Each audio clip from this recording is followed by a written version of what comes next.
పేర్ని నాని భయపడుతున్నాడు, వణుకుతున్నాడు అన్నటువంటి స్టేజ్ నుంచి నేను ఎవరికి భయపడనని చెప్పే స్టేజ్కి వచ్చింది. బియ్యం కేసులో నైతికంగా తప్పు అది కాకపోయినా నన్ను నా కుటుంబ సభ్యుల్ని వేధింపులకు గురి చేయాలి అని తప్పుడు కేసులు పెట్టారని మాజీ మంత్రి వైఎస్ఆర్సీపీ కృష్ణా జిల్లా అధ్యక్షుడు పేర్ని వెంకటరామయ్య అన్నారు. ఎన్ని తప్పుడు కేసులు పెట్టినా అరెస్ట్ చేసినా భయపడేది లేదన్నారు. ఇక్కడ మీడియాతో మాట్లాడతా చేసుకొచ్చినటువంటి స్టేట్మెంట్, కూటమి ప్రభుత్వ అరాచక పాలన ప్రశ్నిస్తున్నందుకే నా మీద తప్పుడు కేసులు పెట్టారు. నా గోడౌన్లో బియ్యం స్టోరేజ్లో తేడా ఉందని గ్రహించి నేనే జాయింట్ కలెక్టర్ రాతపూర్వకంగా వివరించాను.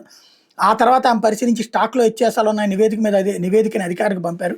వ్యత్యాసం ఉన్న బియ్యం విలువ 80 లక్షలని, దానికి పెనాల్టీగా 1,70,000 కోటి 70 లక్షలు కట్టాలని జాయింట్ కలెక్టర్ చెప్పడంతో 2 రోజుల్లోనే చెల్లించేశాను.